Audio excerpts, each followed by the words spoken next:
नमस्कार, बुलेटिन में आपका स्वागत है। आपके साथ मैं दीपेश बरगले। चले खबरों की शुरुआत करते हैं और सबसे पहले बात करते हैं बाबा महाकाल के दरबार से मिल रही इस वक्त की सबसे बड़ी खुशी की खबर की। आपको बता दें, कल से देश भर के श्रद्धालु बाबा महाकाल के दर्शन कर सकेंगे। ये इस वक्त की सबसे बड़ी खबर हम आप तक पहुंचा रखे हैं। उस दिन से, जिस दिन से लॉकडाउन लगा था, तब से लेकर आज तक देश भर के श्रद्धालुओं के बाबा महाकाल के मंदिर में पहुंचने पर, उनके दर्शन करने पर रोक लगी हुई थी और अब यह रोक हट चुकी है। यानी कल से बाबा महाकाल के मंदिर में आम श्रद्धालु, चाहे वो किसी भी प्रदेश का क्यों ना हो, किसी भी राज्य का क्यों ना हो, वो दर्शन करने के लिए पहुंच सकता है। सोशल डिस्टेंसिंग या फिर अनलॉक के जो तमाम रूल्स हैं वो जरूर वहां पर फॉलो होंगे। उन तमाम नियमों का पालन आपको करना होगा, लेकिन आपके दर्शन पर जो अभी तक पाबंदी थी वो अब खत्म होने जा रही है। और ज्यादा जानकारी के साथ हमारे सहयोगी आनंद हमारे साथ जुड़ चुके हैं। आनंद, ये लंबा वक्त गुजर चुका है और इस लंबे वक्त में कई ऐसे श्रद्धालु हैं जो बाबा के दर्शन करने के लिए पहुंचना चाहते थे। अब उनकी तादाद वहां पर बढ़ती हुई नजर आएगी। इसको लेकर किस तरह की तैयारियां हैं, किस तरह से व्यवस्थाएं अब देखने को मिलेंगी? बिल्कुल दीपेश, देखिए अच्छी खबर है उन भक्तों के लिए जो मध्य प्रदेश के बाहर रहते हैं और बड़ी संख्या में बाबा महाकाल के दर्शन करना चाहते हैं, लेकिन वो मंदिर समिति के उस निर्णय के कारण नहीं आ पा रहे थे, जिसमें ये कहा गया था कि कोरोना काल की वजह से अभी फिलहाल जो है मध्य प्रदेश के बाहर से आने वाले श्रद्धालुओं के लिए दर्शन बंद कर दिए गए थे। लेकिन ये अच्छी खबर बताई जा रही है। लेकिन अब मंदिर समिति ने साफ तौर पर कर दिया है कि कह दिया कि कल से उन सभी श्रद्धालुओं को दर्शन दिया जाएगा जो पूरे देश भर से या पूरे कई विदेश से भी आते हैं, तो उन श्रद्धालुओं को भी दर्शन करने दिया जाएगा। आनंद, एक और चीज ये भी, अभी तक का जो मध्य प्रदेश के श्रद्धालु दर्शन के लिए पहुंच रहे थे, उनके लिए व्यवस्था थी कि वो उनको पहले बुकिंग करानी थी, पर्ची कटानी थी, उसके बाद फिर दर्शन को पा रखे थे। अब क्या डेली दर्शन करने वाले श्रद्धालुओं की संख्या में इजाफा होगा? किस तरह से आगे की गतिविधियां रहने वाली हैं? बिल्कुल, देखिए जो क्राइसिस मैनेजमेंट की जो बैठक हुई है, उन्होंने भी फिलहाल ये साफ कर दिया है कि सिर्फ एक ही भी बड़ा निर्णय ये लिया गया है कि मध्य प्रदेश के बाहर से आने वाले श्रद्धालुओं को मंदिर में प्रवेश मिलेगा। लेकिन जिस तरह से पहले जो है मंदिर समिति ने मापदंड तय किए थे, जिसमें पहले ऐप पर जाकर या वेबसाइट पर जाकर जो है प्री बुकिंग करानी होती थी और उसके बाद ही मंदिर में प्रवेश होता था, उसी तरीके से पहले भी अभी भी ऐसे ही करना पड़ेगा। श्रद्धालुओं को आने के एक दिन पहले प्री बुकिंग करानी होगी। साथ ही जो केंद्र की गाइडलाइन है कोरोना को लेके, उन सभी का पालन करना होगा और उसके बाद ही मंदिर में प्रवेश मिल पाएगा। चलिए, बिल्कुल, बहुत बहुत शुक्रिया आनंद इस तमाम जानकारी के लिए। तो सोशल डिस्टेंसिंग आपको मेंटेन करनी है, लेकिन बाबा से जो आपकी दूरी हो गई थी वो अब खत्म होने जा रही है। अब आप कहीं के भी रहने वाले क्यों ना हो, दर्शन करने के लिए उज्जैन पहुंच सकते हैं। आगे बढ़ते हैं, एक और बड़ी खबर भोपाल से। भोपाल में संघ की बैठक चल रही है। संघ प्रमुख मोहन भागवत की अगुवाई में यह बैठक हो रही है जो 2 दिनों तक चलने वाली है। इस बैठक में कोरोना संकट के दौरान संघ के सेवा कार्यों की समीक्षा की जा रही है, साथ ही भविष्य की रणनीति पर मंथन हो रहा है। ठेगड़ी भवन में यह बैठक चल रही है और इस बैठक में संघ प्रमुख मोहन भागवत मध्य प्रदेश और छत्तीसगढ़ के संघ पदाधिकारियों के साथ चर्चा कर रहे हैं।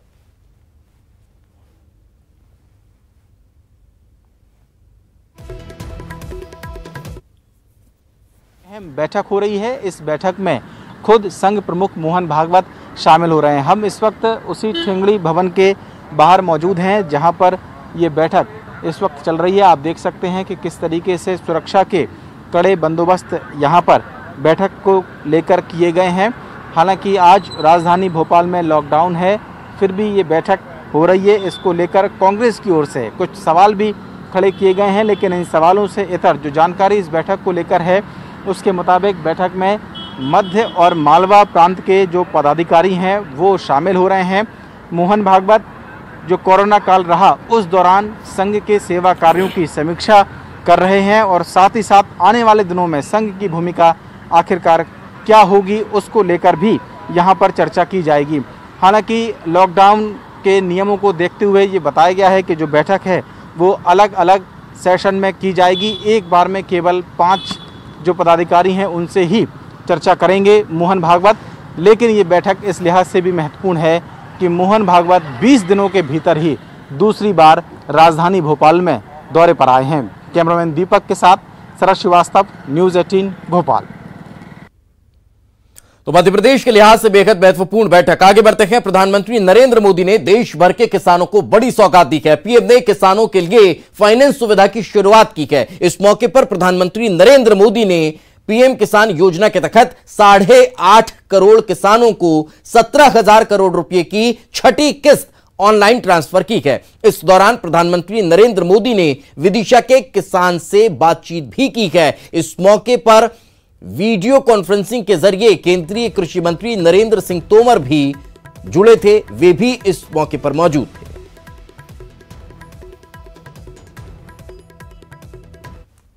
मंत्री जी, मैं मुकेश शर्मा, सोसाइटी लटेरी, जिला विदिशा से हूं। आपकी समिति क्या कर रही है? ये समिति को कितना समय हो गया? मेरी समिति 1967 से कार्यरत है तथा हम किसानों को केसीसी, फसली ऋण, फसल बीमा, खाद बीज उपलब्ध कराते हैं। इसके अलावा समिति उपार्जन का कार्य भी करती है और समिति का बचत काउंटर भी है। आपकी क्या पढ़ाई हुई मुकेश जी? आप कितना पढ़े सर? एमए किया है। और खेती करते हैं? खेती करते हैं जी सर। कितनी जमीन है? जी, खेती 15 बीघा जमीन है सर। अच्छा, और आपके कितने किसान इसके साथ जुड़े हैं आपके इस काम के साथ? 1125 के साथ जुड़े हुए हैं। अच्छा, मतलब कि एक पढ़ा लिखा व्यक्ति जब फिर से ट्विटर पर प्रधानमंत्री नरेंद्र मोदी का गलत फोटो लगाने के मामले में पूर्व मंत्री जीतू पटवारी की मुश्किलें बढ़ती नजर आ रही हैं। अब जीतू पटवारी की गिरफ्तारी हो सकती है। इंदौर के छतरपुरा थाने में पटवारी के खिलाफ गलत पोस्ट करने के मामले दर्ज किए गए हैं। वहीं बीजेपी सांसद और विधायकों ने डीआईजी हरिनारायण चारी मिश्र से जीतू पटवारी की शिकायत की थी। आपको यह भी बता दें कि इससे पहले विधानसभा के प्रोटेम स्पीकर रामेश्वर शर्मा पटवारी के ट्वीट पर संज्ञान ले चुके थे और गृह मंत्री से कार्रवाई की बात कही थी। विवाद बढ़ने के बाद जीतू पटवारी ने ट्विटर से अपने पोस्ट को डिलीट कर दिया था।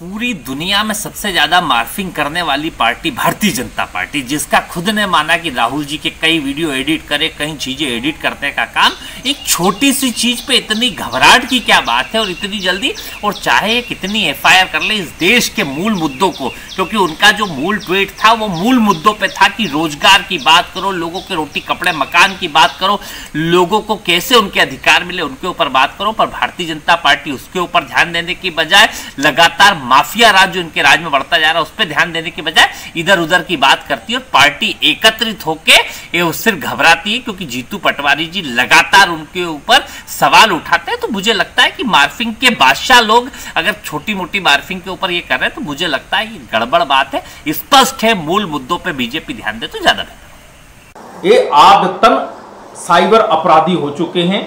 गलती माफ की जा सकती है, क्षमा की जा सकती है, लेकिन इस प्रकार की प्रवृत्ति को नहीं। और पुलिस को से भी अनुरोध है कि आपका साइबर सेल करता क्या है, देश के प्रधानमंत्री के बारे में कोई भी अनर्गल प्रलाप करेगा और पुलिस का साइबर सेल देखता रहेगा जब तक कोई शिकायत ना करे।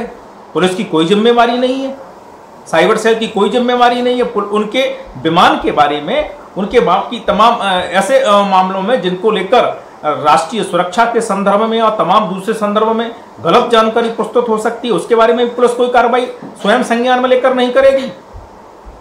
भारतीय जनता पार्टी ने शिकायत की है और उसके आधार पर अगर पुलिस कार्रवाई कर रही हो, पुलिस कार्रवाई नहीं करे तो पुलिस अधिकारियों पर कार्रवाई की जानी चाहिए। इस प्रकार की गलती स्वीकार नहीं की जा सकती। उज्जैन में पूर्व मंत्री जीतू पटवारी द्वारा की गई टिप्पणी के बाद सांसद अनिल फिरोजिया ने जीतू पटवारी पर पलटवार किया है। सांसद फिरोजिया की माने तो कांग्रेस के पूर्व मंत्री जीतू पटवारी बड़बोले नेता हैं और उनकी हालत उस बिल्ली के जैसी है जो नाकामी के बाद खंबा नोचने लगती है। उनकी माने तो उनका ट्वीट उनकी मानसिकता पर ही सवाल खड़ा कर रहा है। मोदी जी देश के की नहीं पूरे विश्व के नेता हैं। जो कांग्रेस के नेता जीतू पटवारी हैं ये बड़बोले हैं और इनकी अभी कांग्रेसियों की स्थिति ये चल रही है कि खिसियानी बिल्ली खम्मा नोचे।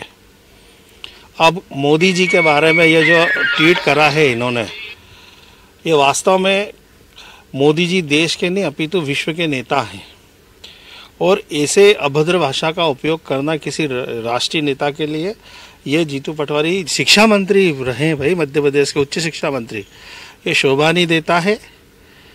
और अगर देखा जाए तो कहाँ मोदी जी मूंछ का बाल और जीतू पटवारी तो पूंछ का बाल भी नहीं है, उनके पासन नाखून के बराबर भी नहीं है।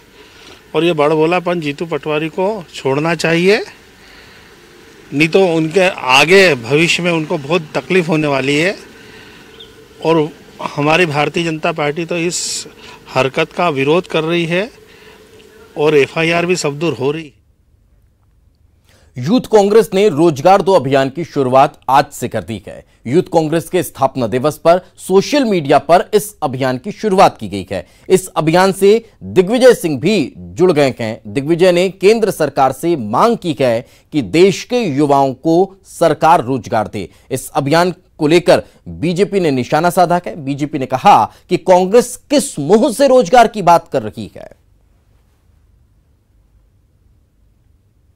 देश के सबसे बड़े लोकतांत्रिक संगठन यूथ कांग्रेस का 60वां स्थापना दिवस और युवाओं की सबसे बड़ी आवाज आज की तारीख में बेरोजगारी है।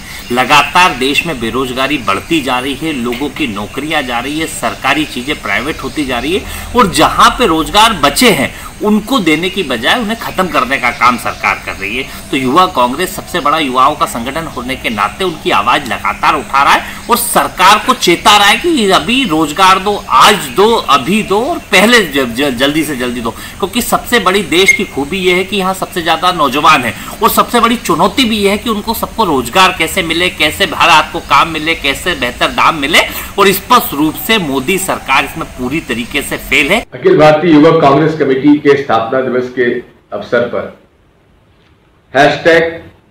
#रोजगार दो का अभियान में मैं अपने आप को संलग्न कर रहा हूं। नरेंद्र मोदी जी ने वादा किया था हर साल 2 करोड़ लोगों को रोजगार देंगे। रोजगार तो मिला नहीं, लेकिन लोगों को बेरोजगार जरूर कर दिया। पहले नोटबंदी में बेरोजगार किया, फिर GST में किया और जिस प्रकार से उन्होंने कोरोना से लड़ने के लिए जो रास्ता अपनाया उससे लोग और बेरोजगार हो गए। आज इस हालात में धंधा चौपट है, व्यवसाय चौपट है, उद्योग चौपट है और लोग बागों को निकाला जा रहा है रोजगार देने के बजाय। आज के हालात में मैं आपसे ये प्रार्थना करता हूं कि अखिल भारतीय युवक कांग्रेस के द्वारा चलाए गए अभियान को हम लोग समर्थन करें और बेरोजगारों को रोजगार दो, ये हमारी प्राथमिकता होना चाहिए। मुझे उम्मीद है आप सब लोग इसमें हमारे साथ जुड़ेंगे। बहुत बहुत धन्यवाद। यूथ कांग्रेस के युवाओं को ये बात अच्छी तरह से समझना चाहिए कि चाहे देश हो चाहे प्रदेश हो, अधिकांश समय राज करने वाली सरकारें कांग्रेस की रही हैं और जब वो अपने समय में युवाओं को रोजगार नहीं दे सकी तो आज किस मुंह से ये रोजगार की बात करते हैं। आज अगर हम भारतीय जनता पार्टी की सरकारों की बात करते हैं तो निश्चित रूप से इस बात को हम बहुत आत्मविश्वास के साथ कहते हैं कि प्रधानमंत्री श्री नरेंद्र मोदी जी के इस देश की बागडोर संभालने के बाद युवाओं का भरोसा जीतने का काम उन्होंने किया है। आगे बढ़ते हैं। बड़ी खबर भोपाल से मिल रही है। मौसम विभाग ने आशंका जताई है 3 जिलों में अति भारी बारिश की आशंका जताई गई है।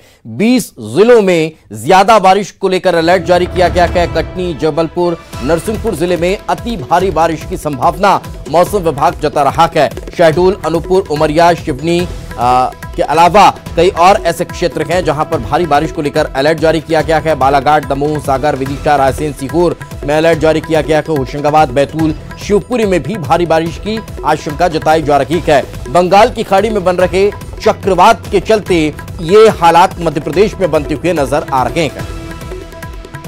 तो और ज्यादा जानकारी के साथ हमारे सहयोगी जितेंद्र हमारे साथ जुड़ चुके हैं। जितेंद्र, क्या ताजा अपडेट? देखिए, अगर बात करें तो प्रदेश में अब भारी बारिश की चेतावनी मौसम विभाग ने जारी की है, जिसमें 3 जिले हैं जहां भारी बारिश की संभावना जताई जा रही है, जिसमें कटनी, जबलपुर और नरसिंहपुर। तो कह सकते हैं इन 3 जिलों में भारी बारिश की चेतावनी है और अति भारी बारिश को लेकर अलर्ट जारी किया गया है। इसके अलावा 20 ऐसे जिले हैं जहां पर भी तेज बारिश होने की संभावना जताई गई है और ये पूरा जो अनुमान लगाया गया है बंगाल की खाड़ी में चक्रवात बनने के चलते इस तरह के हालात बने। तो कह सकते हैं कि एक भारी बारिश का एक दौर अब प्रदेश में जारी हो सकता है, जिससे कहीं ना कहीं किसानों की इस अलर्ट को लेकर प्रशासनिक व्यवस्थाएं दुरुस्त नजर आ रही हैं।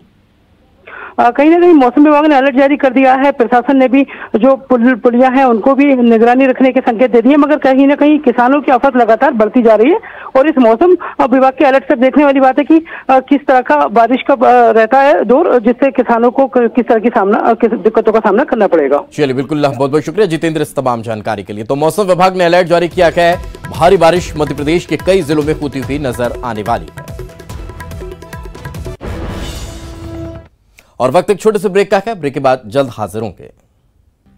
ब्रेक के बाद एक बार फिर आपका स्वागत है। दतिया के भांडेर में उपचुनाव के लिए पहुंचे कांग्रेस पर्यवेक्षकों के सामने जमकर हंगामा करते नजर आए। शुरुआत कांग्रेस के जिलाध्यक्ष नागर सिंह यादव और पूर्व पार्षद सलीम के बीच में हुई।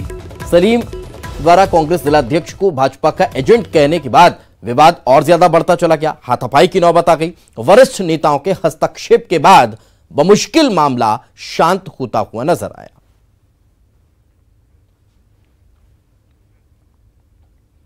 इंदौर के सांवेर में बीजेपी द्वारा राम मंदिर के भूमि पूजन की खुशी में लगाए गए पोस्टर और होर्डिंग्स चर्चा का विषय बने हुए हैं। होर्डिंग से विधायक रमेश मेंदोला गायब हैं और अब राजनीतिक गलियारों में चर्चा का विषय बन गया है। आपको बता दें कि रमेश मेंदोला सांवेर उपचुनाव के प्रभारी बनाए गए हैं और उपचुनाव का प्रभारी होने के नाते होर्डिंग में रमेश मेंदोला का फोटो होना चाहिए था, लेकिन तुलसीराम सिलावट के समर्थकों के तरफ से लगाए गए इन पोस्टर्स में वो नजर नहीं आ रहे हैं और ये पोस्टर कुछ और ही इशारा कर रहे हैं। फिलहाल बीजेपी का कहना है कि रमेश मेंदोला ने खुद फोटो लगाने से मना किया था। बीजेपी विधायक आकाश विजयवर्गीय भी दावा कर रहे हैं कि रमेश मेंदोला नाराज नहीं हैं और मेंदोला के नेतृत्व में मंत्री तुलसीराम सिलावट सांवेर का उपचुनाव ऐतिहासिक मतों से जीतेंगे। इन सबके बीच कांग्रेस का कहना है कि यह घटना बीजेपी के अंदर चल रही गुटबाजी बता रही है।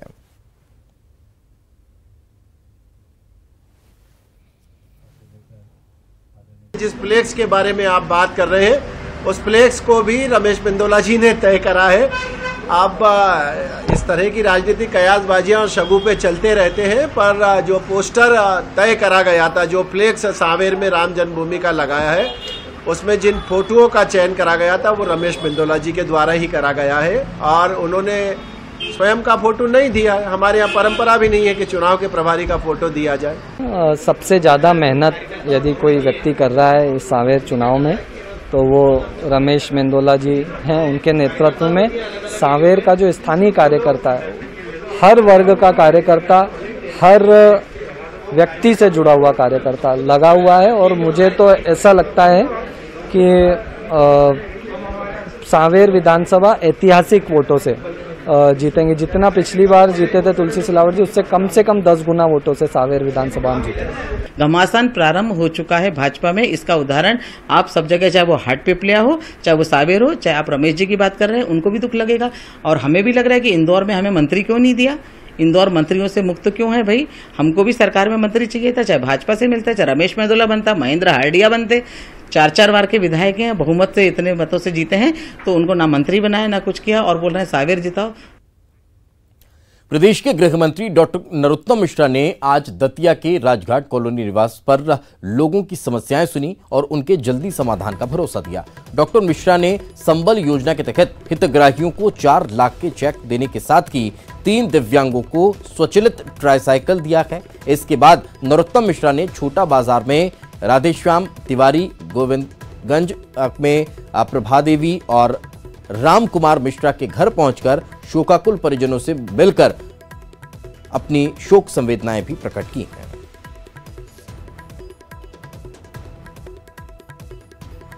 छिंदवाड़ा में चांद थाने के चंदन गांव में नदी पर पुल पार करते समय एक कार पानी के तेज बहाव में बह गई। तेज बहाव में फंसने के कारण पुल से आगे नहीं बढ़ पा रही थी। लोगों ने कार सवारों को किसी तरह से बाहर निकाला और कार में 4 लोग सवार थे जिन्हें बमुश्किल बचाया गया। उसके बाद फिर कार को भी ट्रैक्टर के जरिए बाहर खींचा गया।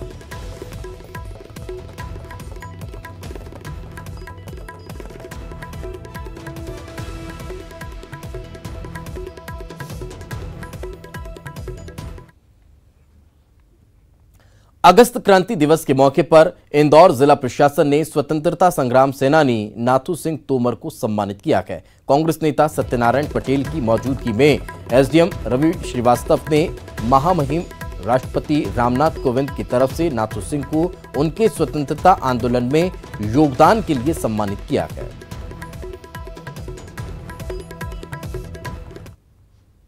क्रांति भारत छोड़ो आंदोलन के रूप में जो क्रांति हुई थी, उसमें जो आपका योगदान था और उस स्वतंत्रता के पूरे आंदोलन में जो आपका योगदान था, उसमें सम्मान स्वरूप सभी स्वतंत्रता संग्राम सेनानियों के साथ माननीय नरेंद्र सिंह जी, नाथू सिंह जी तोमर जी का भी सम्मान महामहिम राष्ट्रपति महोदय द्वारा शाल और अंग वस्त्र के माध्यम से किया गया है और प्रतीक के रूप में, शासन के नुमाइंदे के रूप में हम लोगों ने आज आके उनका सम्मान किया है।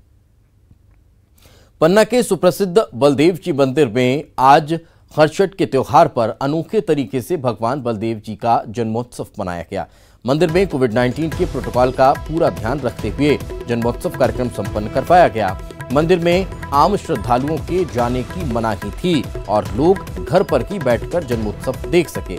इसके लिए लोकल चैनल पर इसका सीधा प्रसारण करवाया गया। जन्मोत्सव कार्यक्रम में पन्ना राज परिवार के सदस्य महाराजा राघवेंद्र सिंह उपस्थित रहे। की जनता ने अपने घरों से ही भगवान बलदाऊ जी के दर्शन किए। ये देखकर हमें बड़ी खुशी हुई और हम महाराज रुद्र प्रताप सिंह के वंशज होते हुए जनता को धन्यवाद देना चाहते हैं कि उन्होंने प्रशासन का सहयोग किया। कोरोना के नियमों को पालन करते हुए बलदाऊ जी का जो जन्म हुआ, उसमें प्रशासन द्वारा पूर्व से ही सूचित किया गया था कि इसको लाइव प्रसारण कराया जाएगा, जिसमें जन्मोत्सव में जनता यहाँ उपस्थित नहीं हुई और जनता के सहयोग से बढ़िया जन्मदिन मनाया गया। और इसी के साथ इस बुलेटिन में फिलहाल इतना ही। दीजिए इजाजत। नमस्कार।